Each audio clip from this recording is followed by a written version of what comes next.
আসসালামু আলাইকুম রহমতুল্লাহ।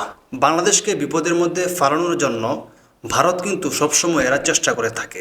বিশেষ করে যখন নাকি আওয়ামী লীগ এই বাংলাদেশ থেকে চলে গেল, বাংলাদেশ থেকে ভারতের মধ্যে ভেঙে গেল বা বিভিন্ন দেশের মধ্যে যখন আওয়ামী লীগ পলায়ন করেছে, তারপর থেকে কিন্তু ভারত তাদের তৎপরতা বাড়িয়েছে বাংলাদেশকে কিভাবে বিপদের মধ্যে ফালানো যায়। এরই ধারাবাহিকতায় বর্তমানে ভারত বাংলাদেশের বিরুদ্ধে যে চক্রান্তটা করতেছে, এই চক্রান্তটা আসলে আমরা আগে জানতাম না যে ভারত এরকম কিছু করতে পারে।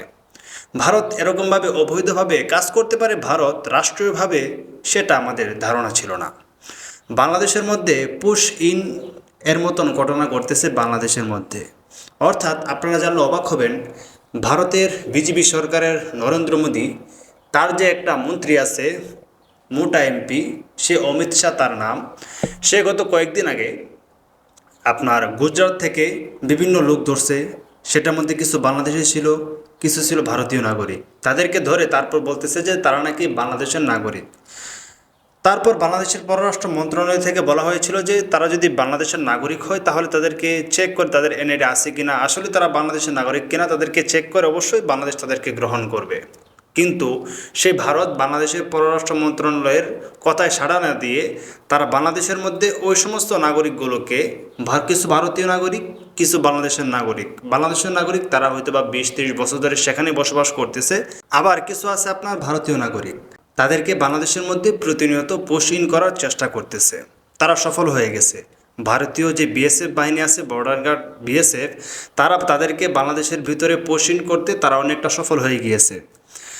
জানলে অবাক হবেন যে গত 2-3 দিন আগে আপনার ব্রাহ্মণবাড়িয়ার যে বর্ডার আছে, বর্ডার সাইড, ওইখান দিয়ে ভারতের প্রায় আপনার 700 জনের মতন জনগণকে তারা পোষণ করার চেষ্টা করেছিল বাংলাদেশের ভিতরে।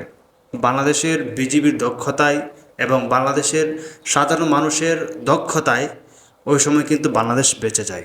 ওই 700 জনকে যে তারা ভারতের বিএসএফ পোষণ করাবে, তারা ওই সময় ব্যর্থ হয়ে যায়।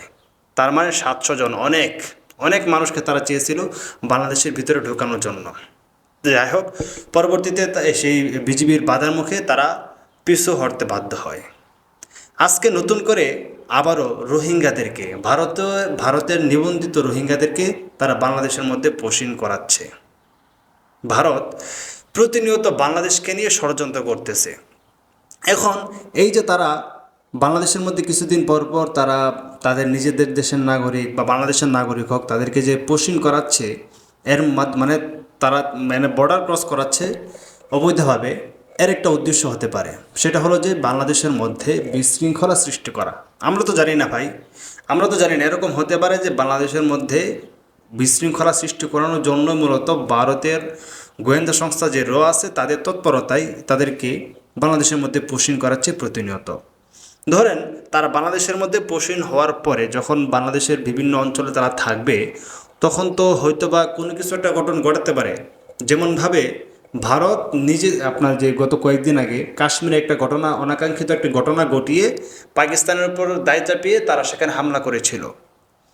ভারতের তারা তো এটা ঘটাতে পারে বাংলাদেশের মধ্যে, হিন্দুদের উপর আক্রমণ করিয়ে বা অযথায় কোনো একটা জায়গাতে আক্রমণ করে তারপর বলবে বাংলাদেশ এটা করছে।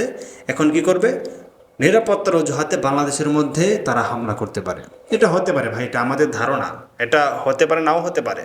কিন্তু ভারত যে তারা সর্বদা এই যে পোষণ করার চেষ্টা করতেছে, তারা অনেক জায়গাতে সফল হয়ে যাচ্ছে, এটা কিন্তু বাংলাদেশকে অত্যন্ত ভাবার বিষয়, বাংলাদেশের সরকারকে, যে তারা কেন হঠাৎ করে এভাবে এই সমস্ত অনাকাঙ্ক্ষিত ঘটনা ঘটাচ্ছে। ভারতের নিবন্ধিত রোহিঙ্গা, তারা ওই জাতিসংঘের যে মানবাধিকার সংস্থা আছে, তারা ভারতকে টাকা দেয়, রোহিঙ্গাদেরকে টাকা দিচ্ছে খাওয়ানোর জন্য। কিন্তু সেই চোরের ঘরে চোরেরা কী করতেছে? ওই নিবন্ধিত রোহিঙ্গাদেরকে বাংলাদেশের মধ্যে ঢুকিয়ে দিচ্ছে প্রতিনিয়ত। এটা হলো ভারত। যারা ভারতকে বন্ধু ভাবেন, যারা ভারতকে নিজেদের আব্বা ভাবেন, তাদের কাছে আমাদের প্রশ্ন, ভারত কেন বাংলাদেশকে নিয়ে এভাবে ষড়যন্ত্র করে? আর তারপরও কিভাবে আপনারা সেই ভারতকে ভালোবাসেন? এটা আপনাদের কাছে প্রশ্ন রেখে গেলাম। ভারত যেভাবে বাংলাদেশের বিরুদ্ধে ষড়যন্ত্র করতেছে, আল্লাহ না করুন, না জানি কোন দিন কোনো অঘটন ঘটে যায়।